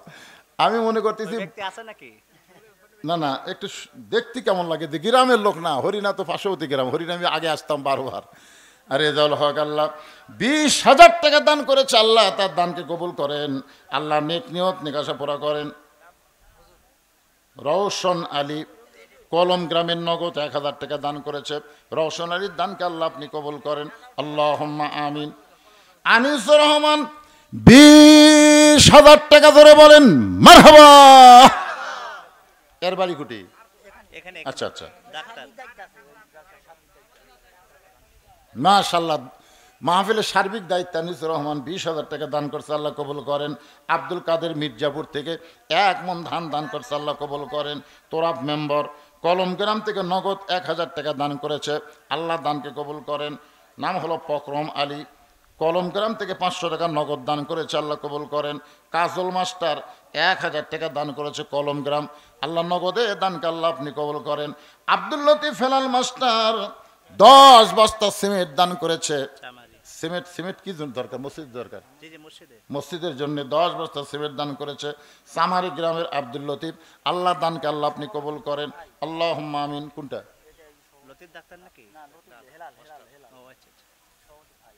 আপন ভাই, সামারি বাড়ি, ও সামারি থাকে। মুজিব ইসলাম জুয়েল, সজীব ইসলাম জুয়েল উপজেলার ভাইস চেয়ারম্যান পদপ্রার্থী, নগদ 2000 টাকা দান করছে। আল্লাহ তার দানকে কবুল করেন, আল্লাহুম্মা আমিন। ইউসুফ পরামানিক দেবত্রগায় 1 মণ ধান, আল্লাহ দানকে কবুল করেন। সাইদুল ইসলাম 2000 টাকা। বাবার নাম সাদেক, দোয়া চাইছে, বাবার জন্য দোয়া চাই, মারা গেছে বাবা। আল্লাহ বাবার কবরকে জান্নাতের টুকরা বানায় দেন, আল্লাহুম্মা আমিন। কবুল করো, কবুল করো। আব্দুল মান্নান 20 কেজি রসুন দান করেছে। আব্দুল মান্নানের দানকে আল্লাহ আপনি কবুল করেন। নাম হলো মহিরুল ইসলাম ফরহাদ জামাই, এই গ্রামের জামাই। বাকি 2000 টাকা দান করেছে, আল্লাহ তার দানকে কবুল করেন, আল্লাহুম্মা আমিন। সাকিব 1 বস্তা সিমেন্ট দান করেছে, আল্লাহ দানকে কবুল করেন, আল্লাহুম্মা আমিন। খায়রুল ইসলাম, তাই না, এই জামাই 2000 টাকা দান করেছে, আল্লাহ তার দানকে কবুল করেন, আল্লাহুম্মা আমিন। আমার মা বোনদের কাছে যাবেন, আমার মা বোন আল্লাহর রাস্তায় দান করবেন। ইসলামের সর্বপ্রথম মেয়েরাই বেশি দান করেছে, যার দানে ইসলাম পরিপূর্ণ রূপ নিয়েছে তার নাম হলো খাদিজাতুল কুবরা। সুবহানাল্লাহ বলেন। সবচেয়ে বেশি দান করছে মা খাদিজা ইসলামের জন্য।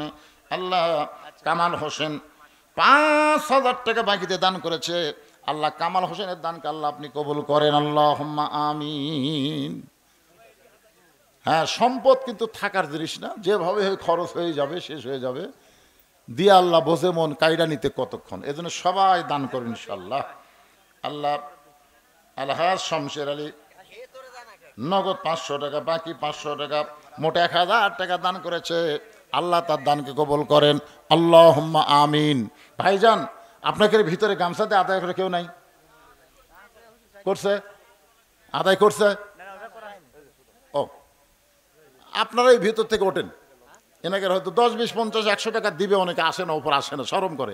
অনেকে দান করতে শরম করে, ওদের কাছে গামছা গেলে ওরা পকেট থেকে বের করে দেয়, এমনভাবে দেয় কেউ যেন বুঝবার না পারে। এই জন্যে অনেকেই চায় না যে টেজে এসে দেই, আবার দ্বিতীয় শরম পায় অল্প দান কেমনে আসে। এই জন্যে আপনারা একটু তাদের কাছে যান, বিশেষ করে মা বোনদের বসার ব্যবস্থা যদি করে থাকেন ওখানে একটু যাবেন। আমার মায়েরা ফাতেমার সঙ্গে আল্লাহ যেন কবুল করে, খাদিজার সঙ্গে আল্লাহ যেন কবুল করে, মায়েশার সঙ্গে আল্লাহ যেন কবুল করে।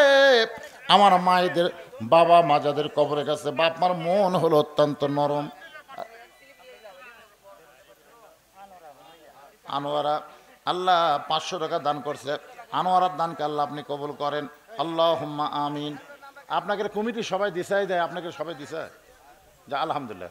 দিয়া যদি থাকে আল্লাহ, আইয়ুব সর্দার মির্জাপুরে 1 মণ ধান, আইয়ুব সর্দারের দানকে আল্লাহ আপনি কবুল করেন।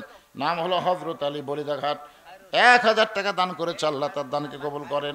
ওমর আলী 1000 টাকা 1 মণ ধান, আল্লাহ দানকে কবুল করেন, আল্লাহুম্মা আমিন। কবুল করো, কবুল করো মোদের কামনা, দানকারীকে দিবেন জান্নাত, আল্লাহ নিরাশ করেন না। একটু জিকির করেন, লা ইলাহা ইল্লাল্লাহ, লা ইলাহা ইল্লাল্লাহ, লা ইলাহা। মোজাহার সরকার বলিদাঘাটি 1 মণ ধান দান করেছে, আল্লাহ মোজাহার সরকারের দানকে আল্লাহ আপনি কবুল করেন। মাজেদা 500 টাকা বাকি দান করেছে, আল্লাহ দানকে কবুল করেন, আল্লাহুম্মা আমিন। নাম হলো আব্দুল মান্নান, 500 টাকা বাকি দান করেছে, আল্লাহ দানকে কবুল করেন, আল্লাহুম্মা আমিন। এগুলার কিন্তু গ্রামের নামও নাই, বাপের নামও নাই, খালি চিনেন আপনার আব্দুল মান্নান, চিনেন? ও, এটাই গ্রামের নাম, চিনেন তো? আচ্ছা, আপনাদের জন্য কিন্তু তাবারকের ব্যবস্থা আছে, এই তাবারক পার্টিটা নিয়ে আসো। হ্যাঁ, জনগণ মনে করতেছে খালি খালি ওয়াজ। হ্যাঁ, তাবারকের ব্যবস্থা আছে, যতই মানুষ মারা যাক তারপরে এদের মনের মধ্যে এত কষ্ট নাই যে আপনাদেরকে খালি খালি ফেরত দেবে। বলতে পারে ভাই আজকে একটা মা মারা গেছে এই জন্য তাবারকের ব্যবস্থা করা যায়নি। ভাই না, খাসি দিয়া তাবারক, খাসি দিয়ে। হ্যাঁ, মাশাআল্লাহ। না, মোনাজাতের মধ্যে লাগবে না, মোনাজাতে পরে।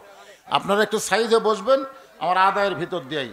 আল্লাহ তোমার একজন বান্দা জব্বার নগদে 500 টাকা দান করেছে, আল্লাহ তার দানকে কবুল করেন। মোহাম্মদ সিরাজ হরিনা 10 কেজি ধান দান করেছে, আল্লাহ সিরাজের দানকে আল্লাহ আপনি কবুল করেন, আল্লাহুম্মা আমিন। নাম হলো মোহাম্মদ নাফিল, 500 টাকা দান করেছে, আল্লাহ দানকে কবুল করেন, আল্লাহুম্মা আমিন। নজিবরের ভাগ্নে 500 টাকা দান করছে, আল্লাহ দান কবুল করেন। এগুলো সব বাকি না নগদ, বাকিটা লিখবেন, নগদটাও লিখবেন, তাহলে আপনাকে আদায় করতে সুবিধা হবে।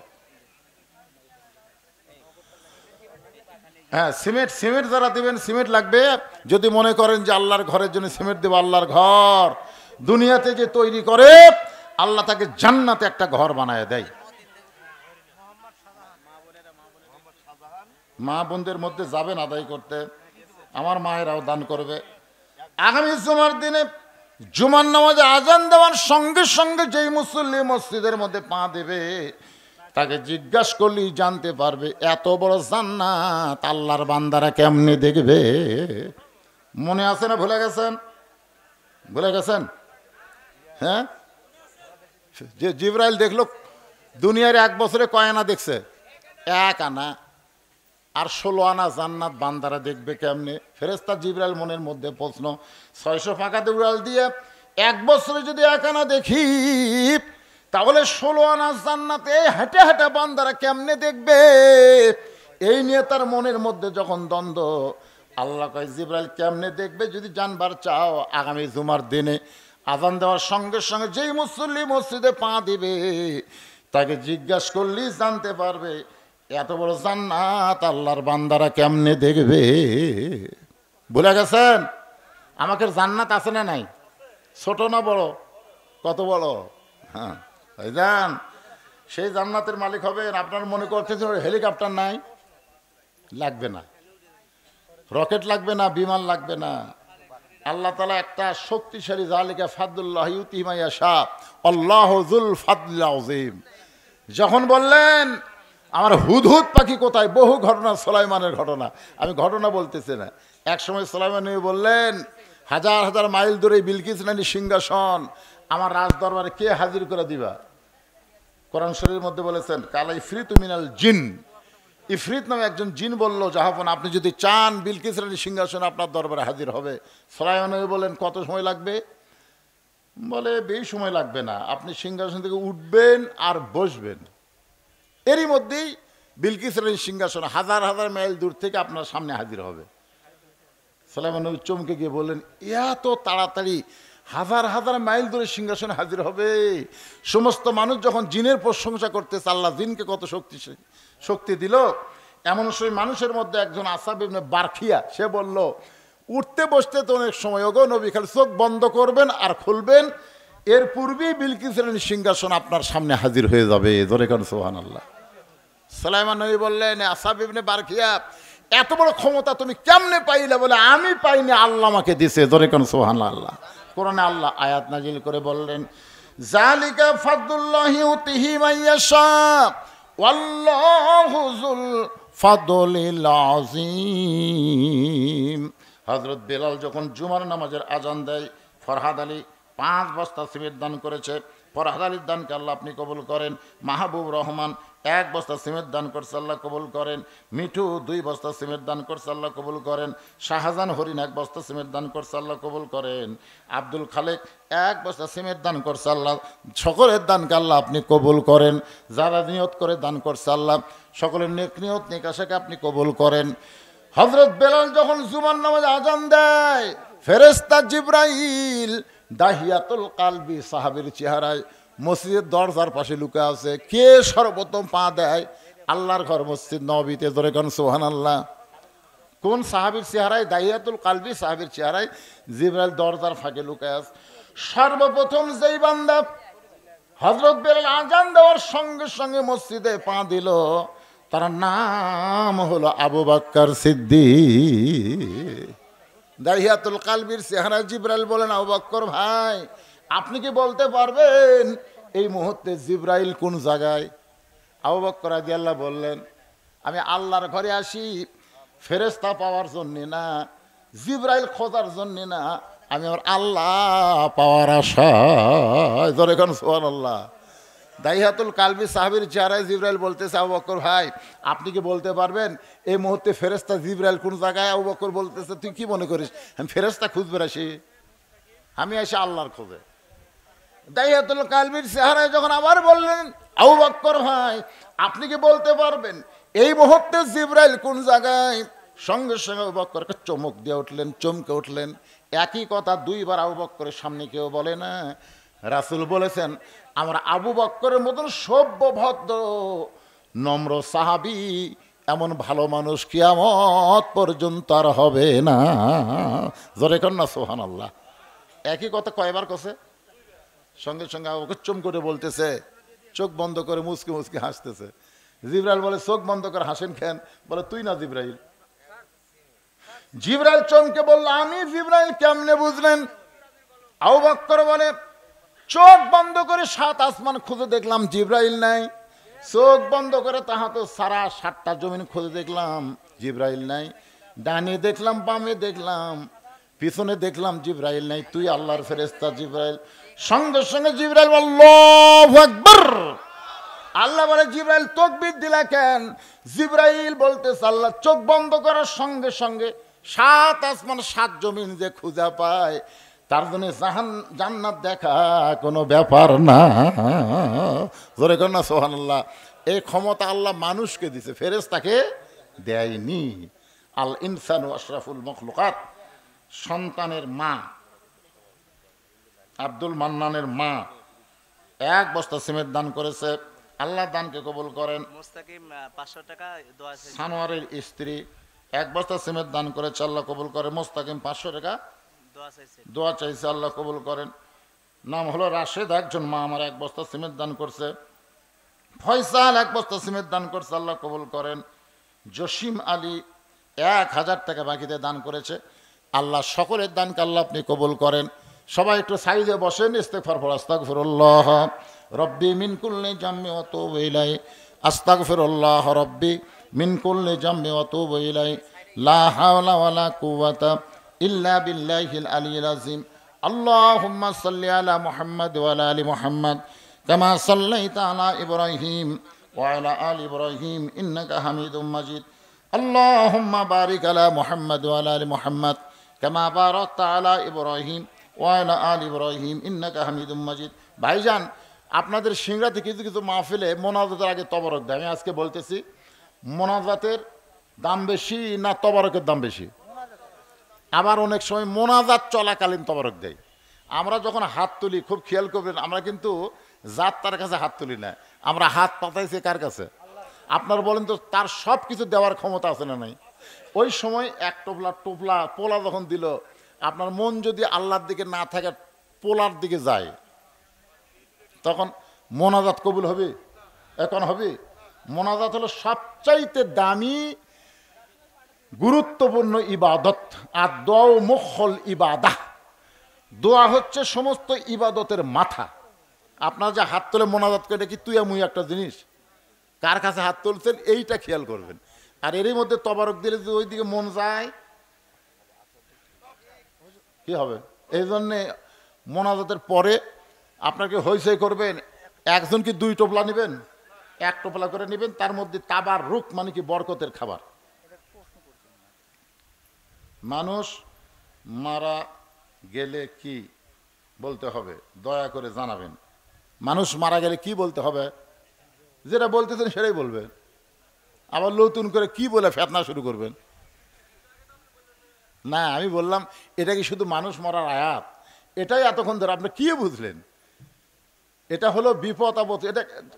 এটা ডাইরেক্ট ইজা মানে কি, যখন আসাবাত হুম মুসিবাত, তোমাদের উপরে বিপদ আপদ মুসিবত আসবে, কলু, তখন তোমরা বলবে ইন্না লিল্লাহ। তা এখনো যদি আপনারা বলেন যে মানুষ মরে গেলে পড়া, মানুষ মরে গেলে কি বলবেন? মানুষ মরে গেলে সবচাইতে খেয়াল করা লাগবে, আমাকেও মরা লাগবে। ধরে কথা কোন, আমাকেও মরা লাগবে। হ্যাঁ, মরে গেলে কি পড়া লাগবে? যেটা পড়তেছেন তার অর্থ জানেন? ইন্না লিল্লাহি ওয়া ইন্না ইলাইহি রাজিউন। কার কাছ থেকে আমরা এসেছি, আবার যাবো কার কাছে? কেমনে যাব? যখন এসেছি আমাদের কোনো পাপ আছে? যখন মায়ের পেট থেকে দুনিয়ার উদরে আসলাম, আপনার বলেন তো আমাদের কোনো পাপ আছে? কোনো পাপ ছিল? তাহলে দুনিয়া থেকে যখন কবরের উদরে যাব, আমাদের যেন কোনো পাপ না থাকে। সমস্ত পাপকে মাপ নিয়ে আল্লাহ যেন আমাদের মৃত্যু দেয়। সবাই বলে আমিন। ইন্না লিল্লাহি ওয়া ইন্না ইলাইহি রাজিউন। এখানে অনেকে দান করতেছেন, আর দানের কথা বলার দরকার নেই। এই যে খাসি জালাল উদ্দিন সভাপতি অত্র মাহফিল, উনি একটা খাসি দান করছে, আজকেই করছে দান। আচ্ছা আচ্ছা, দান করে দিছে আর কি, সেটা পাকও হয়ে গেছে মাশাআল্লাহ। সভাপতি সাহেব যার স্ত্রী মারা গেল, উনি উনি অনেক দেখলাম না, আসেন এখানে।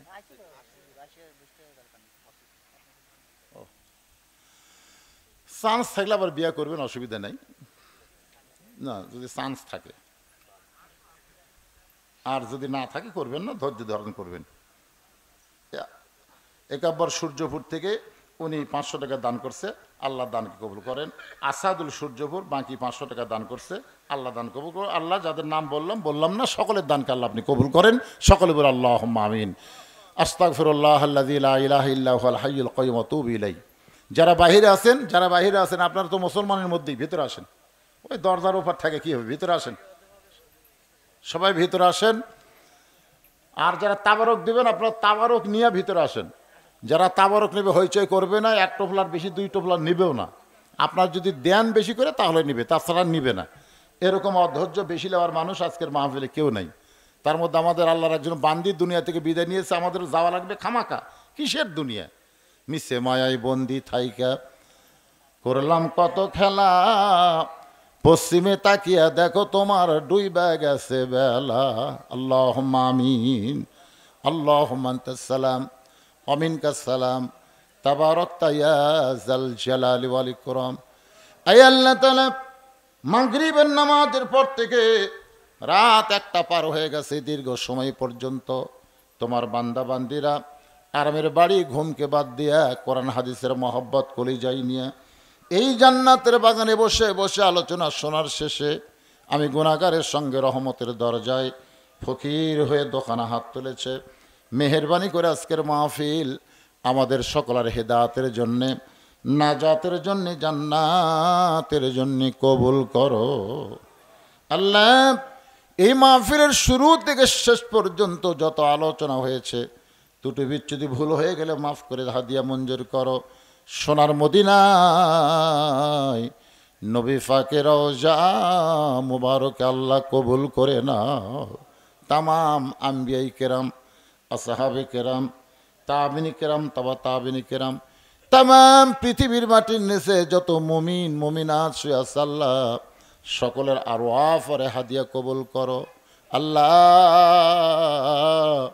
আমরা যারা হাত তুলেছি, আমাদের জনম দুঃখনী মা যাদের কবরে চলে গেছে, আল্লাহ মেহেরবানি করে মায়ের কবরকে জান্নাতের টুকরা বানিয়ে দাও।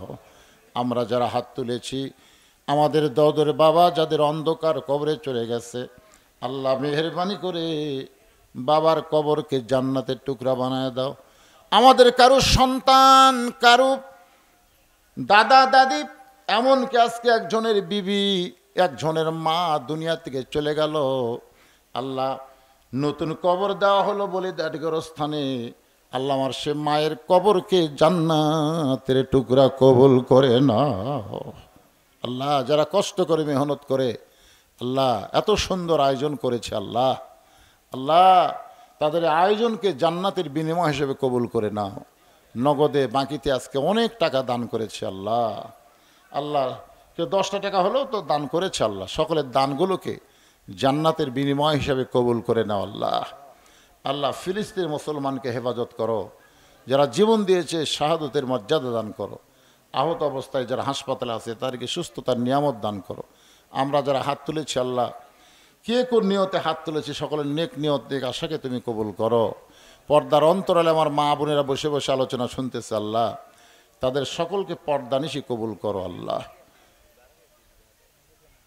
যারা তবারক দেবেন হইচই করেন না, এরা মনে করতেছে আল্লাহ আমাকে গেলে তবারক পাক করার জন্য দুনিয়াত পাঠাছে, আর এই তবারক বাঁটার জন্যই পাঠাছে, ওরকে চাল চরিত্র দেখে তাই মনে হয় নাকি কোন। আরে একটা মোনাজাতের মধ্যে সামিল হওয়ার মতন ভাগ্য যাদের হলো না, হইচই করতে করতে জীবন গেল, মরেও যাবো এই অবস্থায়। আল্লাহ যারা কষ্ট করে মেহনত করে তাবারক পাক করে জনগণকে খাওয়াতে চায় আল্লাহ, তাদের সকলকেই তুমি মাফ করে দাও আল্লাহ। শালীনতা বজায় রেখে সবাই তাবারক নেবেন এই বিশ্বাসে সকলে জবান খোলে মৃত্যুর সময় যেন আল্লাহ কবুল করে লা ইলাহা ইল্লাল্লাহু মুহাম্মাদুর রাসূলুল্লাহ সাল্লাল্লাহু আলাইহি সাল্লাম। আপনারা ভিতরে এসে তাবারক দেন, হয়েছে।